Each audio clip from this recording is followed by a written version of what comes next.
हरे कृष्णा। ओम नमः शिवाय।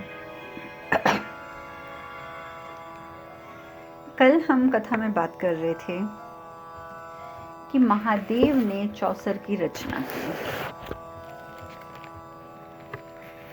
चौसर की रचना की और साथ ही माता पार्वती को समझाया कि ये खेल और मनुष्य का जीवन एक दूसरे के लिए प्रतीकात्मक हैं। उन्होंने ये बताया कि जिस प्रकार से चौसर का सारा खेल पासों के ऊपर निर्भर करता है कि पासे किस करवट गिरते हैं, कितने उसमें अंक आते हैं, तो किस करवट गिरते हैं ये निर्धारित करता है कि कितने अंक मिलेंगे और कितना हम आगे बढ़ेंगे। उसी प्रकार से मनुष्य की कर्म वो भी किस करवट जाते हैं, अच्छाई की ओर जाते हैं या बुराई की ओर जाते हैं, ये निर्भर करते हैं कि मनुष्य का जीवन कैसा चलेगा। और माता पार्वती सब बातें सुनकर कहती हैं अद्भुत, अति सुंदर। माता पार्वती प्रश्न करती हैं किंतु खेल के नियम होना तो बहुत अनिवार्य है महादेव, आपने क्या नियम निर्धारित किए हैं इसके, क्योंकि बिना नियमों का तो खेल हो ही नहीं सकता। शिव कहते हैं कि चौसर में नियमों की आवश्यकता ही नहीं है पार्वती, और यही इसकी विशेषता भी है। मेरे हिसाब से इस खेल में पासों को तब तक फेंका जा सकता है जब तक मनचाही संख्या को प्राप्त ना कर लिया जाए, और मनचाही संख्या प्राप्त करने के पश्चात ये अनिवार्य नहीं है कि आप एक ही दिशा में चलें। अपने पत्थर को लेकर आप किसी भी दिशा में चल सकते हैं। महादेव के अनुसार तो पत्थर किसी भी दिशा में चल सकते हैं, किसी भी दिशा में उन्हें चलाया जा सकता है। और महादेव कहते हैं यही चौसर है। देवता गण जो ऊपर से सब कुछ देख रहे हैं वो बड़े प्रसन्न हो रहे हैं। गुरु बृहस्पति तो यहाँ तक कहते हैं अद्भुत अद्भुत, महादेव ने कितने सुंदर खेल की रचना कर दी है। नारद मुनि भी कहते हैं नहीं गुरुदेव नहीं, महादेव ने रचना अवश्य की है, परंतु इसे मान्यता प्राप्त तब होगी जब माता पार्वती इसके नियमों से संतुष्ट हो जाएं। अन्यथा ये रचना व्यर्थ जाएगी, व्यर्थ। सब देवतागण भी सोचते हैं कि नारद मुनि बात तो सही कह रहे हैं, क्योंकि माता पार्वती के चेहरे से ये स्पष्ट हो रहा था कि वो इस बात से संतुष्ट नहीं है कि बिना नियमों का कोई खेल खेला जाए। ये क्या तरीका है कि जब तक मन चाही संख्या प्राप्त न कर ली जाए तब तक पासे फेंकते जाओ। तो ऐसे तो हर व्यक्ति अपनी मन चाही संख्या प्राप्त कर लेगा, आज नहीं तो कल, कल नहीं तो परसों, मतलब कभी तो करेगा ही, और वही पासे पर लटता जाएगा। तो ये चीज माता पार्वती को कुछ जची नहीं। और फिर पत्थर को आगे चलो पीछे चलो कहीं पे भी चलो, उसको उसके गंतव्य तक जैसे मर्जी पहुंचाओ, ये चीजें माता पार्वती को अच्छी नहीं लगी। लेकिन वो महादेव से क्या बोलती, वो चुप हो जाती हैं। शिव कहते हैं आओ पार्वती इस खेल का आनंद उठाते हैं। अब दोनों जो हैं वो खेल खेलने बैठ जाते हैं। थोड़ी देर खेल चलता है, महादेव कहते हैं मैं विजय हुआ पार्वती, तुम हार गई। तो नंदी कहते हैं कि प्रभु इस खेल की रचना आपने की है, इसलिए आपका विजय होना कोई आश्चर्य की बात तो है नहीं है, पर देख लेना इस बार माता विजयी होंगी। अब फिर खेल शुरू होता है। अब फिर महादेव जीत जाते हैं। महादेव जैसे ही जीतते हैं और कहते हैं कि मैं फिर विजय हुआ, तो माता पार्वती कहती हैं महादेव ठीक है आप विजय हुए, परंतु आप हमें ये समझाइए कि आप विजयी कैसे हुए, क्योंकि हमें तो समझ ही नहीं आ रहा कि आखिर आप विजयी हुए कैसे। शिव कहते हैं मैं इसलिए विजय हुआ पार्वती क्योंकि तुम हार गई। तो माता पार्वती कहती हैं हम हार गए, ये बात भी कैसे निर्धारित की आपने, ये कैसे निर्धारित हुआ कि हम हार गए, आप हमें ये समझाइए। अब महादेव चुप, महादेव क्या समझाएंगे तुम कैसे हारी। माता पार्वती कहती हैं कि नियमों के अभाव में जय पराजय का निर्णय कभी नहीं लिया जा सकता। ये उचित नहीं है स्वामी, बिल्कुल उचित नहीं है। नियमों का ना होना अराजकता को आमंत्रण देने के समान है, भले ही वो खेल के संदर्भ में हो या जीवन के। आप सब भी जानते हैं कि हमारी आचार संहिता बनी होती है, हमारी नियमावली बनी होती है, और हर व्यक्ति नियम के अनुसार ही कार्य करता है, और यदि हम अपने नियम भंग करके कार्य करते हैं तो अराजकता तो फैलती है। तो फिर एक मनुष्य में और एक पशु में क्या अंतर रह जाएगा? तो हर व्यक्ति नियम लेके चलता है, यहाँ तक कि गृहस्थ जीवन भी जो इंसानों का होता है उसमें भी नियमावली होती है कि क्या क्या नियम पति के लिए अनिवार्य हैं और क्या क्या पत्नी के लिए अनिवार्य हैं। और जब इन नियमों को तोड़ा जाता है, इनके विरुद्ध चला जाता है, वहां पर ही तलाक जैसी चीजें आती हैं। अब माता पार्वती बहुत चिंतित हैं। वो कह रही हैं कि नहीं, मैं इतना जानती हूँ कि नियमों का ना होना अराजकता को आमंत्रण देने के समान है, चाहे वो खेल हो या जीवन हो। और ये खेल तो वैसे भी व्यवहारिक है, इसमें तो नियम होने बहुत जरूरी हैं, क्योंकि ये एक परिवार में खेला जाएगा।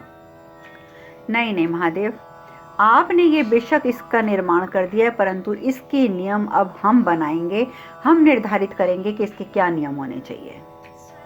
सुनिए महादेव, इसका पहला नियम होगा कि पासा एक बार फेंकने के पश्चात दोबारा नहीं फेंका जा सकता। और बात भी सत्य है, अगर आपने अपना मनचाही संख्या प्राप्त करने के लिए पासे फेंकते गए, दूसरा जो सामने वाला व्यक्ति है उसकी तो बारी नहीं आएगी। तो माता पार्वती ये निश्चित करती हैं, ये निर्धारित करती हैं कि पासा एक बार फेंका जाएगा, दोबारा नहीं फेंका जाएगा। और जो संख्या आएगी पहली बार पासा फेंकने से, पासा फेंकने वाले को उसी संख्या के अनुसार चलना होगा। देखिए महादेव, जीवन में मनुष्य अपने कर्म और भाग्य से बंधा होता है। इसी प्रकार से ये नियम यहाँ पर भी चलेगा। ये खेल इस नियम से भिन्न क्यों? तो ये चीज मैं नहीं मानूंगी। आपको ये चीज, इस नियम को निर्धारित करना ही होगा, इस बात को मान्यता देनी ही होगी कि पासा एक बार फेंका जाएगा और दोबारा नहीं फेंका जाएगा, और उसी संख्या के हिसाब से आपको आगे चलना होगा। अब दूसरा नियम, पत्थर को केवल एक ही दिशा में बढ़ाया जाएगा, आगे की ओर। कोई भी पत्थर इधर उधर मनवांछित गति नहीं कर सकता। ये थोड़ी मतलब है कि आप 10 बार तो आप आगे चल दिए, अब आपको लगा कि आगे चल के एक रुकावट आ रही है तो आप दाहिने मुड़ गए, बाहें मुड़ गए या पीछे को मुड़ गए। नहीं, जिस प्रकार से ये चौसर बना है तो यहाँ पर पत्थर सीधा का सीधा ही चलेगा। और महादेव, यदि आप चाहते हैं कि चौसर का ये जो खेल है ये जीवन का प्रतीक बने, तो ये नियम अति अनिवार्य है महादेव, अति अनिवार्य है। जब भाग्य कुछ निर्धारित करे तो मनुष्य को उससे डर कर दूसरी दिशा में नहीं भागना चाहिए, बल्कि आगे बढ़कर उसका सामना करना चाहिए। यदि इस खेल के माध्यम से ऐसा उदाहरण सामने आएगा तो दर्शन शास्त्र के गूढ़ सत्य को जन साधारण समझ पाएगा, उनके लिए ये सब कुछ समझना आसान हो जाएगा महादेव। इसलिए ये दो नियम बहुत आवश्यक हैं हमारी जिंदगी में भी और इस खेल में भी। और बात तो सही है, हम क्या करते हैं, हमें अगर एक चीज हमारे भाग्य से मिल रही होती है तो हम उससे घबरा जाते हैं और उल्टी दिशा में भाग पड़ते हैं उससे घबरा कर। और जबकि हम ये नहीं जानते कि पीछा तो हमारा भाग्य हमारा कर ही रहा है। तो उससे तो बेहतर है कि हम अपने भाग्य में जो लिखा है उसका सामना करें, उसे अपने अच्छे कर्मों से काटें, ना कि उससे डर कर भाग जाएं। खैर, अब हम इस विषय पर चर्चा नहीं करेंगे, हम कथा में वापस चलते हैं। दो नियम समझाने के बाद माता पार्वती कहती हैं, लाइए अब पहली चाल हम चलेंगे। देवता गण जब देखते हैं कि ये जो दो नियम बने हैं तो वो बहुत प्रसन्न होते हैं, बहुत प्रसन्न हो रहे हैं वो लोग, सब देख रहे हैं ऊपर से। माता पार्वती प्रेम पूर्वक महादेव की आंखों पर हाथ रख के कह देती हैं कि अब आप अपनी आंखें बंद कीजिए, और खुद वो पासा फेंकती हैं आंखें उनकी बंद करवा के। लेकिन ये क्या, माता पार्वती द्वारा आंखें बंद करवाते ही चारों ओर अंधेरा ही अंधेरा हो गया, धूल उड़ने लग गई, प्रलय का सा संकेत हो गया। अचानक सब घबरा जाते हैं। देवराज इंद्र कहते हैं, देवर्षि अंधकार कैसा, कहीं तारकासुर ने पुनः सूर्य पर ग्रहण तो नहीं लगा दिया, या प्रलय का आगमन तो नहीं है ये। पवन देव कहते हैं ये तो कोई अलौकिक घटना प्रतीत होती है, सहसा दिन में इतनी काली रात कैसे हो सकती है। उतनी देर में भगवान शिव की त्रिनेत्र से, तीसरे नेत्र से ज्योति निकलती है और हर तरफ लगता है कि उजाला तो हो जाता है, उजाला होना शुरू हो जाता है, लेकिन धूल उड़ना और क्या कुछ होना शुरू हो जाता है कि जैसे बस अब प्रलय आ जाएगी। अब तृतीय नेत्र खोलने से जब ये होता है तो माता पार्वती एकदम बोलती हैं, आंखें खोलिए महादेव, आंखें खोलिए, आंखें खोलिए महादेव।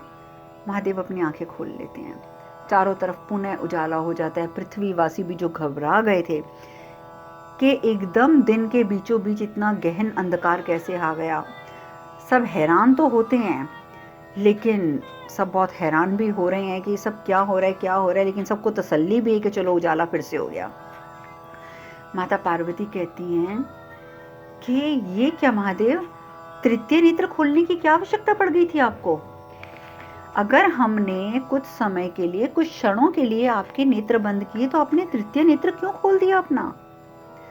भगवान शिव कहते हैं, पार्वती ऐसा कभी नहीं हो सकता कि मैं संसार से अपनी आंखें बंद कर लूं, और यदि मुझे किसी कारणवश आंखें बंद करनी पड़ी तो तीसरा नेत्र खोलना आवश्यक हो जाता है, क्योंकि ये तीसरा नेत्र मेरे अंतर्मन की दृष्टि है। जब मेरी बाहरी आंखें बंद होंगी तो अंतर्मन की दृष्टि तो खुलेगी खुलेगी, इसके माध्यम से मैं संसार को पुनः देख सकता हूं।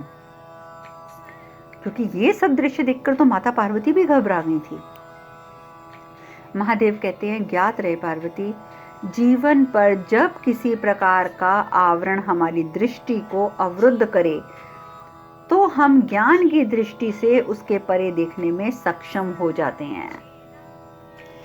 अब हम जब बात करते हैं थर्ड आई ओपन कीजिए, थर्ड आई ओपन कीजिए, जैसे मैं अपनी वीडियोस में भी कहती हूँ कि आप त्राटक का अभ्यास कीजिए, त्राटक का अभ्यास करके अपने त्रिनेत्र को आप जो है वो एक्टिवेट कीजिए। वो मैं क्यों कहती हूँ, क्योंकि जब हमारे ऊपर कई प्रकार के हमारी दृष्टि पर आवरण पड़ते हैं तो हमारा जो ये ज्ञान का नेत्र है, इसे ज्ञान चक्र भी कहा जाता है, जब हम इसे खोल लेते हैं, जब ये हमारा जो है ये संतुलित होकर इस चक्र काम करने लग जाता है, तो हम सब कुछ, वो सब कुछ देख सकते हैं, वो सब कुछ जो हम अपने इन भौतिक नेत्रों से देखते हैं, बल्कि हमें ज़्यादा अच्छा और साफ नज़र आता है इस अपने त्रिनेत्र से। तो हम अपना भूत भविष्य तक सब देख सकते हैं, वर्तमान तो बहुत दूर की चीज़ है, बहुत छोटी सी चीज़ है। माता पार्वती ये बात को समझ जाती हैं। अब फिर से खेल आरंभ होता है, खेल शुरू होता है, माता पार्वती विजयी होती हैं। नंदी, प्रेतगण सब बहुत प्रसन्न होते हैं, और जब नंदी और प्रेतगण भी प्रसन्न होते हैं और माता पार्वती के चेहरे पर भी विजय की प्रसन्नता होती है, तो भगवान शिव कहते हैं कि जिस उद्देश्य से मैंने चौसर की रचना की थी वो उद्देश्य तुम्हारे मुख पर प्रसन्नता और उत्साह देखकर पूरा हो गया पार्वती। मेरा उद्देश्य पूर्ण हुआ, अर्थात इस खेल को तुम्हारी स्वीकृति प्राप्त हो गई है पार्वती। इसीलिए आज के पश्चात तुम्हारे निर्धारित नियमों के अनुसार ये खेल संसार में एक मनोरंजन का साधन बनेगा। इसलिए अब आने वाले समय में इस खेल को इन्हीं नियमों के साथ स्वीकार करके खेला जाएगा और लोगों के मनोरंजन का एक बहुत बड़ा स्रोत होगा ये। और इस प्रकार से चौसर के खेल की रचना हुई माता पार्वती को मनाने के लिए, जैसे कि नाट्य शास्त्र की रचना हुई थी माता सती को मनाने के लिए। अब माता पार्वती और शिव बैठे होते हैं तो बहुत तीव्र स्वर सुनाई देते हैं, ओम नमः शिवाय, ओम नमः शिवाय, ओम नमः शिवाय। तो माता पार्वती के कानों में जब भी सुर जाते हैं तो माता पार्वती कहती है कि इतने तीव्र स्वर किसके आ रहे हैं स्वामी? तो महादेव कहते हैं कि ये भक्ति के उद्घोष की गूंज है पार्वती, भक्ति के उद्घोष की गूंज। जब श्रद्धा में लीन होकर कोई भक्त अपने आप को मेरे प्रति समर्पित करता है तो उसके हृदय से उत्पन्न होने वाली ध्वनि मुझ तक अवश्य पहुंचती है और अनवरत पहुंचती है। माता पार्वती कहती हैं किंतु ये कौन सा भक्त है महादेव, ये आपका कौन सा भक्त है कि जिसकी प्रतिध्वनि सिर्फ आप तक नहीं पूरे कैलाश में गूंज उठी है? कौन सा भक्त है ये ऐसा? महादेव कहते हैं ये हैं ताड़कासुर के 3 पुत्र। असुर ताड़कासुर के 3 पुत्र विद्युन्माली, ताड़ाक्ष और कमलाक्ष। ये तीनों कई वर्षों से मेरी तपस्या में लीन हैं और अब इनकी साधना चरम सीमा पर पहुंच चुकी है और अब मैं इनकी इच्छा पूर्ति होते हेतु इन्हें वरदान देने के लिए कटिबद्ध हूँ पार्वती, कटिबद्ध हूँ। माता पार्वती कहती है ये कैसे संभव है स्वामी, कैसे संभव है ये? क्या आप भूल गए कि इन तीनों ने कई बार हम पर आक्रमण किया है?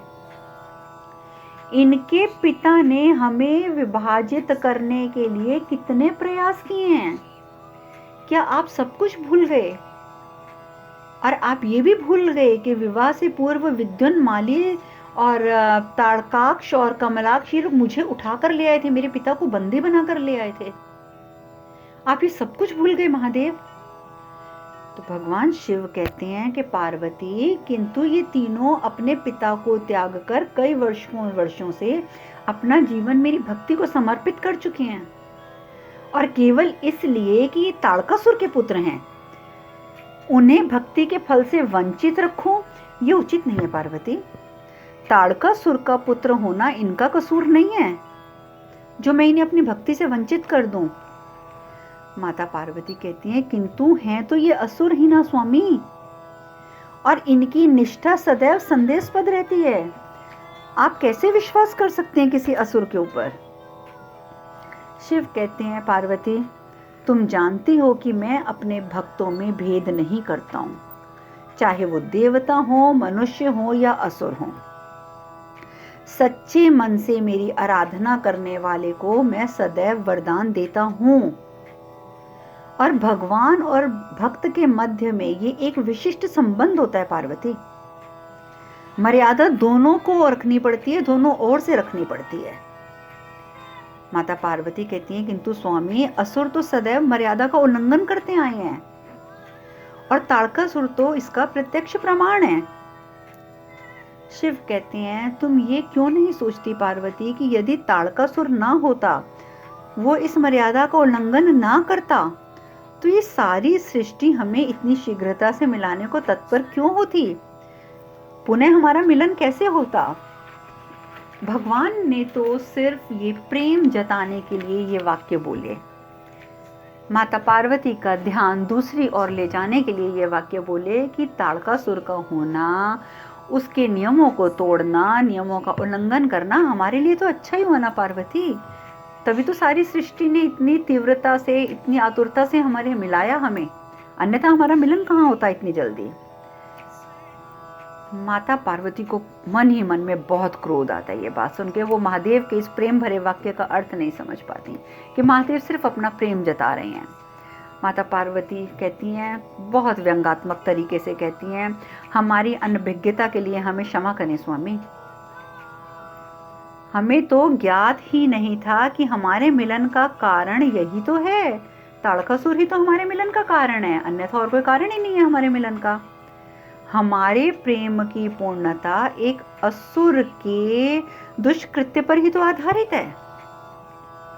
तब तो महादेव हमें ताड़कासुर का वध कभी भी नहीं करना चाहिए, इसका वध तो कभी नहीं होना चाहिए, अन्यथा हमारे मिलन और हमारे सहचार्य का कोई कारण ही नहीं रह जाएगा। उचित है ना स्वामी? बहुत व्यंग्यात्मक में व्यंग के से भरपूर्ण ये बातें होती हैं जो माता पार्वती कहती हैं। साथ ही कहती हैं, जाइए स्वामी जाइए, 3 असुर आपकी प्रतीक्षा कर रहे हैं, जाइए उन्हें वरदान दीजिए, कदाचित हमारे संबंध को थोड़ा आश्रय और मिल जाएगा महादेव। शायद आप और असुरों को आज वो दे देंगे ना वरदान, तो हमारा संबंध शायद और आश्रय पा जाएगा। जाइए जाइए महादेव जाइए। महादेव इस समय माता पार्वती से कोई बहस नहीं करते हैं, कोई वार्ता नहीं करते हैं और चुपचाप चले पड़ जाते हैं वहां से। वो तो चले जाते हैं और माता पार्वती परेशान हो जाती हैं कि महादेव मेरे इस व्यंग को समझ क्यों नहीं पाए। वो परेशान हो जाती हैं। उधर महादेव उनके पास समक्ष पहुंचते हैं और कहते हैं कि मैं तुम्हारी तपस्या से बहुत प्रसन्न हूँ। तो तीनों अपने नेत्र खोल लेते हैं, प्रणाम करते हैं, प्रणाम स्वीकार करें महादेव, हमारा प्रणाम स्वीकार करें। प्रभु आपके दर्शन करने को तो हम कब से लालायित थे, आपके दर्शन करके हमारा तो जीवन धन्य हो गया प्रभु। इस प्रकार की बातें करते हैं। महादेव कहते हैं मांगो मांगो, क्या वरदान चाहिए तुम्हें, तुम अपना वरदान मांगो। तो विद्युन्माली कहता है कि हमें अजर रखते हुए आप अमृतत्व के वरदान से अलंकृत करें प्रभु, हमें आप अमृतत्व के वरदान दें। महादेव कहते हैं नहीं, ये संभव नहीं है। अमृतत्व ने सदैव मेरे भक्तों को अहंकारी और अत्याचारी बनाया है, इसलिए अब अमृतत्व का वरदान मैं किसी को नहीं दूंगा, तो मुझसे कुछ और मांग लो, कुछ और मांगो। तो जब ये बात होती है तो इसके जो ताड़ाक्ष होता है वो कहता है प्रभु ठीक है, आप अमृतत्व का वरदान नहीं देना चाहते तो कोई बात नहीं, पर प्रभु हम आपसे कहते हैं कि हम सदैव आपके भक्त बने रहेंगे, हमें आप बस एक वरदान दे दीजिए कि जब हमारी मृत्यु आएगी तो आप स्वयं आकर हमें अपने संरक्षण में ले लेंगे। अब देखिए, एक अलग तरीके से ही सही, लेकिन उन्होंने वरदान तो अमृतत्व का ही मांग लिया ना। महादेव भी कह देते हैं उचित है, पर महादेव यहाँ पर एक शर्त रख देते हैं। महादेव कहते हैं उचित है, किंतु एक बात का ध्यान रहे कि तुम किसी भी समय यदि धर्म के अनुपालन और अनुसरण से भटके किसी भी समय, तो ये वरदान स्वतः ही निष्फल हो जाएगा, निष्प्रभाव हो जाएगा। तो इसलिए ये वरदान तो मैंने तुम्हें दे दिया, लेकिन अब तुम्हें सदैव धर्म की राह पर चलना पड़ेगा, क्योंकि जैसे ही तुम धर्म की राह से भटकोगे तो ये मेरा दिया हुआ वरदान निष्प्रभाव हो जाएगा। और तीनों कह देते हैं हमें मान्य है प्रभु, हमें मान्य है, और महादेव भी तथास्तु कह देते हैं। अब हम कथा में आज यहीं विश्राम लेते हैं, आगे की चर्चा हम कल करेंगे। हरे कृष्ण कृष्ण कृष्ण हरे हरे, हरे राम राम राम हरे हरे। आप सब खुश रहें, सुखी रहें, स्वस्थ रहें। हरे कृष्णा। ओम नमः शिवाय, ओम नमः शिवाय, ओम नमः शिवाय।